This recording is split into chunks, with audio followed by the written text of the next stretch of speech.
ইউরোপের বেশিরভাগ দেশে কড়াকড়ি আরোপের পরও বাড়ছে করোনা ভাইরাসের বিস্তার। গত ২৪ ঘন্টায় শুধু ইউরোপেই ২৫০০ মৃত্যু এবং ২,১৭,০০০ নতুন রোগী শনাক্ত হয়েছে। এ নিয়ে বিশ্বে একদিনে করোনায় ৫,৭০০ মানুষের মৃত্যু হয়েছে। নতুন শনাক্ত হয়েছে ৪,৬৫,০০০-এর বেশি রোগী। এ পর্যন্ত বিশ্বের ২১৬ দেশ ও অঞ্চলে করোনা ভাইরাসে মোট ১২,৬১,০০০ মানুষ মারা গেছে। আক্রান্ত ছাড়িয়েছে ৫,৭,০০,০০০। একদিনে সুস্থ হয়ে বাড়ি ফিরেছেন ২,৩৩,০০০। দ্বিতীয় দফায় সংক্রমণ বাড়ায় ইউরোপ জুড়ে আরোপ হয়েছে নানা বিধিনিষেধ, কিন্তু এরপরও বিভিন্ন দেশে দৈনিক আক্রান্তের সংখ্যা বাড়ছেই। ফ্রান্সে একদিনে ৩৮,০০০ এবং ইতালিতে ৩২,০০০ নতুন করোনা রোগী মিলেছে। জার্মানিতে ভাইরাসের সংক্রমণ নিয়ন্ত্রণে কড়াকড়ি আরোপের বিরুদ্ধে আয়োজিত বিক্ষোভে অংশ নেয় কয়েক হাজার মানুষ। এদিকে একদিনেই দেশটিতে আরও ১৪,০০০ রোগী শনাক্ত হয়েছে। রাশিয়া ও যুক্তরাজ্যে ২০,০০০ করে করোনা রোগী মিলেছে।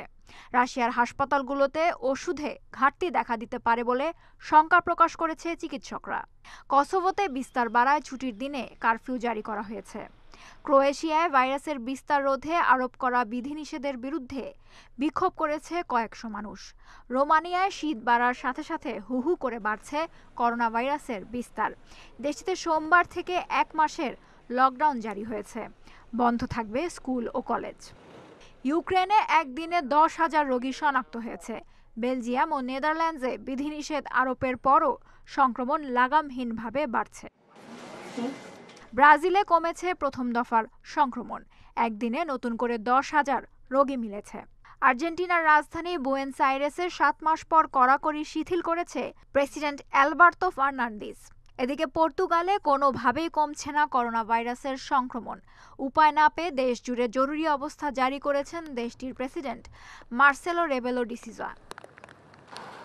এদিকে ৮ মাস পার হলেও যুক্তরাষ্ট্রে কোনোভাবেই নিয়ন্ত্রণে আসছে না করোনা ভাইরাসের বিস্তার।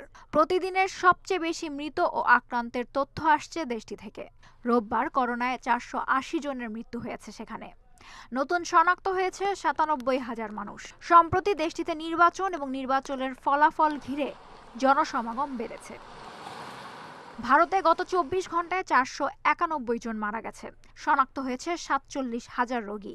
দিল্লিতে কিছুদিন কম থাকার পর আবারও বেড়েছে করোনা ভাইরাসের বিস্তার। Lutfa Fauzia, independent news.